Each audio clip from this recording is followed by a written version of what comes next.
I'm trying to make remote money is a big thing. Internet money. I think a lot of people can relate to that. This time last year, in 2018, November 2018, I was making $30 a month off my Spotify. Now I make $300 a month off average, which is sick. So that's a 10x growth. If I could do that again next year, holy shit, that would be 3 G's a month. That would be sick. That's what I'm shooting for. That's 2020. 2020, Mr. Be for Press. But also in the meantime, I'm going to start maybe doing, I'd like to start doing like voiceovers, because I was looking into it, and there's a lot of companies from all over the world, all different types of companies that need people to read in English, you know, just like different types of transcripts and whatever. So that's something I can do remotely. So I'm really trying to like think that way, you know, because I've worked a bunch of different hourly wage jobs, and overall it's just not sustainable. Like they never pay you enough, you know. So it's like I'm trying to just really think smart and work smart, and you know, I already spend enough time behind a microphone, so that's why I feel like the voiceovers kind of lends itself well to what I already do.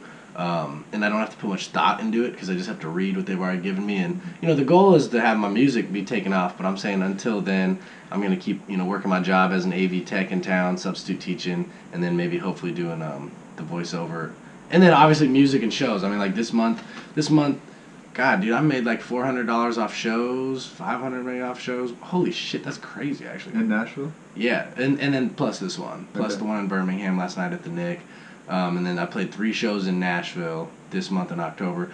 What's funny is October 1st, I don't even think I had any of these shows booked. It's just like during the month I got the call, or maybe that's not true, but like maybe the week before October is when some of them popped up. So it was relatively short notice. Hopefully I can do one of those bookings for you in the future. You know? Please, absolutely. We did a show at Ghost Train last year. Okay. Right, with you? Oh yeah, with Tribal Hoose. Yeah. So that was killer. I want to do. That was badass. I'm trying to. There's this girl Linley Bray who's a singer-songwriter in town, and she's a little younger, and she's hasn't booked a ton of shows. But I want her to open for Winston Ramble at Ghost Train, and we might put you on the bill there, because I like seeing you hop in with other people. For sure. That was killer. Yeah, I love when bands like jam together, you know, like bring someone on stage like to jam, you know, from another band. That's always cool.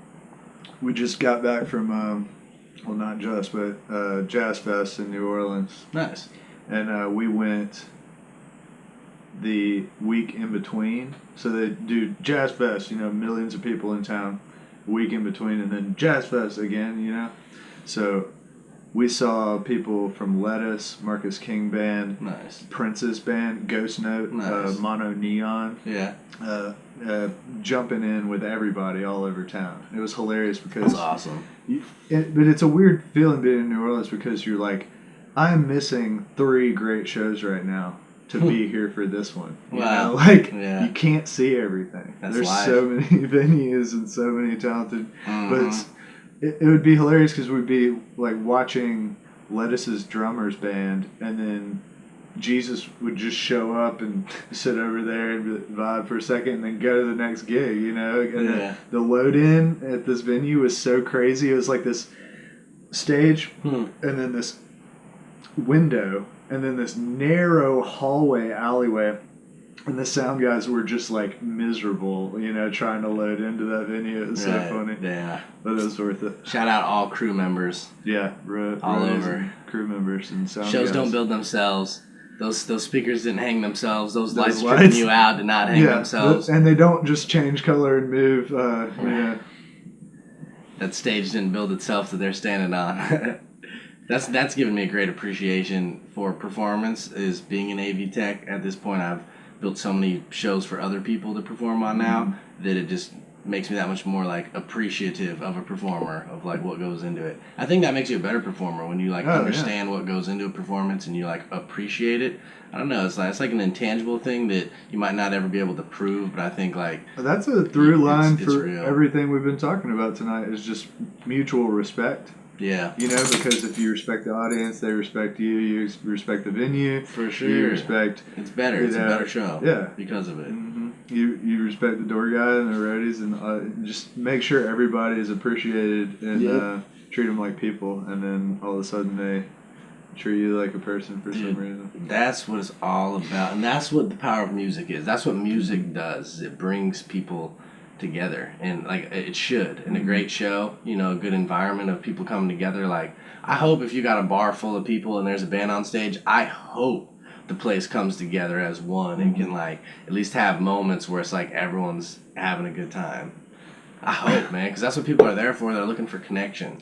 Well, if you notice at Cuko, at the end of the night, there's not that much to clean up, you know, because people respect the venue and they don't want to. Such a pretty place. They want to be able to come back, you know, so they. And that's Cuko, Alabama at Horsepins 40. It's like a beautiful up in the rocks. Absolutely. It's beautiful. It's called Rakkos Revival now, and it's on Chandler Mountain in Steele, Alabama. Okay. It's like the foothills of the Appalachians. It's like a glacial boulder field. It's one of the #1 bouldering and climbing competitions and sites in the world, and it's really magical. And it's like 1,000-foot elevation. It's like flat, 1,000 foot. You know, that's crazy. There's switchbacks going up the back. You know, it's wild. It's beautiful. That is. But yeah, we twice a year. I think we've been up there 9 times now, 10 times. I haven't, but that's a lot. We've been up there. So before that, it was called Red Clay Revival, and that didn't work out. That was a one-off. But then Greg just got inspired, and we've done it twice a year for a long time now, and that's where we met. And Tribal Hoose played a couple times. God, that was such a special moment. Shout out everyone we met at Cuko. Love you. Shout out the Birmingham fam. Shout out everyone watching this. Couldn't skip talking about that shit. Oh, no. Our message is to keep creating, keep doing you. You know, that when you see Hoose Moose, it's a reminder to keep being you. If you look at that moose, he's being himself. And that's really what I just kind of like, you know, that's what you and I connect on and want to like let others know is like, whatever makes you, keep doing it. Mm-hmm. You know, whatever you like doing, keep doing it. Don't worry about other people's judgment about it. So you're gonna stick in Nashville? Mm-hmm. For the time being, yeah. So you're thinking about making some international or LA moves? No, I mean not necessarily. I'm saying some like our keyboardist Lucas is about to move to LA. Kuj is about to move to LA. A lot of people I know have moved to LA. I mean, I could end up in LA later, but I don't have any intention right now. I'm staying in Nashville. If anything, I want to bounce back and forth between like Phoenix and LA. I want to see my parents more. So I say the West in general. When I say the West, it's just like I kind of merge LA for work because I have connects out there, and that's just where a lot of music is done. And then Phoenix, because that's where my family's at. That's where a lot of just like my day one friends are at. It's kind of like a home reset button for me. So I just kind of say out west where I've never been out there. I might have to go out there with you. Nice, dude, come out. And then I love Big Sky, Montana. Love Big Sky. That's gorgeous. That's like if I could retire anywhere. New Mexico. I want to go. I got family in Albuquerque. I've been to Colorado. Colorado's dope.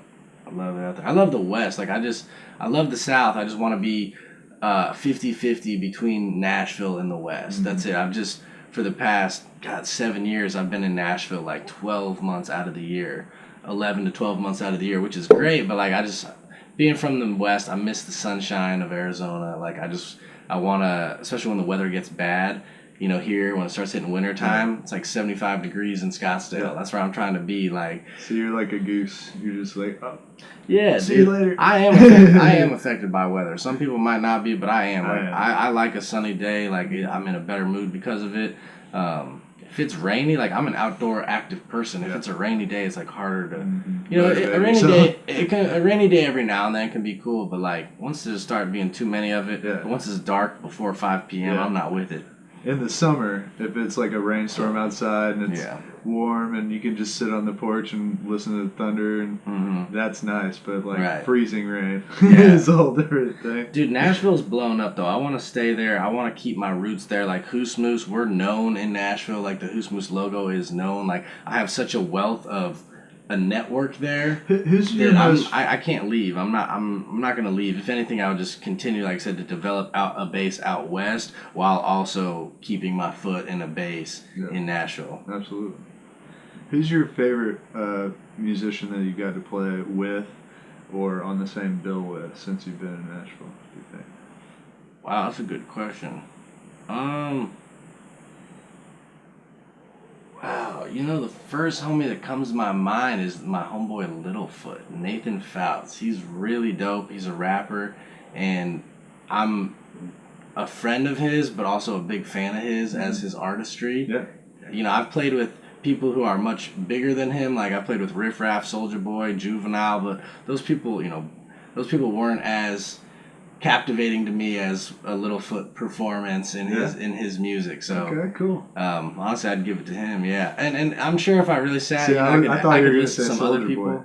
No. Bone Thugs were sick. Yeah. DMX was sick, but man, I'd still for whatever reason, like I've just seen a lot of up and comers who just want it more. People who are on top. They know they're on top, and they sometimes act like I'm on top. Just kind of phone it in. Yeah, and it's just kind of like going through the motions a lot of times. I saw Snoop Dogg at Wakarusa, and I was like, dude, I saw him at City Stages when I was a kid. I can't hate. I don't want to hate. Like respect to legends and what they've done. I'm just saying, when I was a kid, I saw Snoop Dogg at City Stages, and he was feeling it. And then I saw him at Wakarusa, and he was just like, "What's up, Snoop Lion? Sipping on gin and juice. All right, thanks for coming out, guys." I mean, there's probably some badass bands I've seen. Oh, there's this band called Stoop Kids. They really blew me away in Nashville. Yeah, they really blew me away. I'm trying to think of other bands that have blown me away. They were tight. I would think, you'd have a lot of good opportunities to play with some cool. We played with Stoop Kids. Yeah, they were sick. We played with a lot of good people, man. Shout out everyone chasing a dream. Everyone. I like Nashville because I feel like it's a good town to start in. A lot of people are friendly. People support you and what you're doing. Listen to what you got to say, and I feel it's good, especially in it's not a farm. I was about to say it's a farm league to me, like for hip hop, just because it's not like a developed city for it. Mm-hmm. I'd have to go to more like an Atlanta, a New York, or an LA to probably like do it professionally. Like not to say I couldn't do it in Nashville professionally, because I could, but for country, I think that's definitely a town where it's pro in. But for like what I'm doing, it's more like a town for me to just get a lot of shows under my belt, really sharpen my blade, develop my craft, and then I don't know, like I said, I always want to keep my base there, but then I do want to like spend time in Brooklyn, New York, where it all started, especially in like just New York City, where rap started, where a lot of my favorite rappers are from. Spend time out there, then I want to soak up a lot of just the West Coast culture and like make music out there. So I think wherever you're at has a big influence on it, and absolutely. I want to live in a hip hop city. Like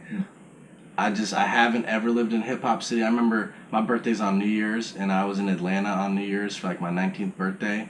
And there was like 12 different ciphers on the streets in Atlanta on New Year's night in downtown. And I would jump into different ciphers and like rap, and no one would give you a turn, so you'd have to take your turn. There'd be 6 rappers rapping at once. And I went up to Brooklyn, and people would be rapping in the parks. Yeah. And I was like, I need to live in a city like that where people are freestyling on the corners. Because that doesn't happen in Nashville, and that didn't happen in Scottsdale, Arizona. So just for me to be true to myself and my craft, that's why I'd have to go to those other cities, is like, that's for me being true to my artistry and my evolution. I need to you need to be around other people doing what you do. Like, I love Nashville because I'm around musicians, but I'm not around many rappers. Mm-hmm. You know, I mentioned Littlefoot, he's out here, but there's not a ton of us, you know, and so I'm lucky. It's important. You gotta be around like-minded people. Birmingham has a lot of visual artists that are like me. They work constantly. They want it to be their entire life. You know, they're showing no signs of stopping anytime soon. No, it's a part of you. It's like people will be like, "Oh, I'm so happy you're still doing music." It's like, man, this isn't something I'm just trying for a couple of years to see if it's gonna work. Like, this is who I am. This is my life. Like, I'm gonna continue doing it. But I was just thinking back on like how you gotta find homies also doing it. You know, it's easy to like stop doing a hobby if you're around no one else who does it. Like, I don't play D&D or Pokemon Go because none of my friends do. But I'm going to make art even if no one else in my life is creating art. That's dope. I'm really thankful for like my homies I grew up with in Scottsdale freestyling with, like my homeboy Adam.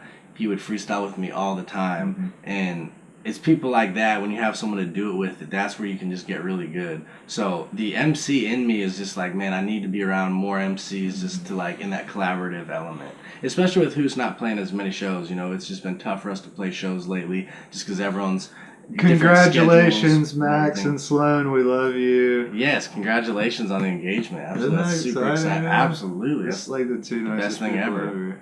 Yes, we love you. Max and Sloan, they were sitting out on the overlook. Max is the guitarist of the Tribal Hoose. Max Hines and Sloan Janczewski. Yeah, Sloan Janczewski, yeah.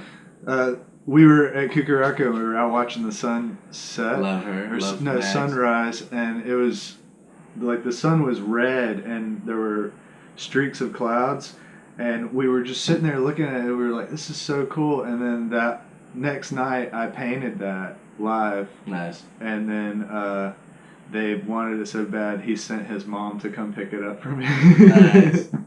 But yeah, so they got some of my art. So they supported me at one time. That's dope. I appreciate that. Oh, dude, love that. That's the Hoose spirit, man. And you commissioned some art from me too. Yeah, so absolutely. we do the best we can to help each other out. Yeah, it was real. You gotta pay it forward. Help others out. And again, that's our message. You know, like help others, support your local community and just your friends and what you're doing. Even support yourself. But this has been a great podcast, man. Hell yeah. This has been kick-ass. Thank you for having me I want to ask you one more question. Yeah. What is the best your favorite hip hop that's come out in 2019? Like a song, a lyric, an artist. Man, I don't want to think about this too hard. I like Smino. He's dope. He didn't just come out in 2019, but I like what he's doing. I guess in 2019. Dreamville, they're killing it. TDE, thank God for TDE. Like the industry needs them, in my opinion, in rap because they're like setting a golden standard. Their shit's killing it. Yeah, man. Everyone, I'd say who I just mentioned. Cool. Yeah. All right. So plug your social media, Mr. B Inspire on. Pretty much everything. No, everything but Instagram. On Instagram, I'm Mr. B for Prez. Mr. B for Prez. That's with the number 4, PREZ, MRB for Prez. But I'm gonna hopefully get my @Mr. B Inspire back, which is my name on everything. So like SoundCloud, YouTube.com/Mr. B Inspire. That's my name. And then Blake Mankin on Facebook. And yep. Okay. Anything shows coming up that you want to plug? Album release, video, anything that you just want to send people? Make sure that they see it. No, just go watch the Wonka music video that's already out and the Pre-Rich music video that's already out, and go from there. I'm Daniel Gilchrist Weingarten on Facebook, Magic City Mural Co. on Instagram, DGW_art on Instagram, Daniel Weingarten YouTube channel, Magic City Mural Company YouTube channel, Cuko, Rakkos Revival. Hoose Moose right here. Jack Marks. Let me see Hoose Moose. Oh, there we go. Confused Owl Pottery. And then Mr. B for Prez. Get out and vote, y'all, 2020. Love you guys. Thank you. Love you. Love you, man. Thank you, bro. It's good to talk to you. Absolutely. Dude, I love this. Keep going. Don't ever stop making these like this. Yeah. Documents a moment in time, you know?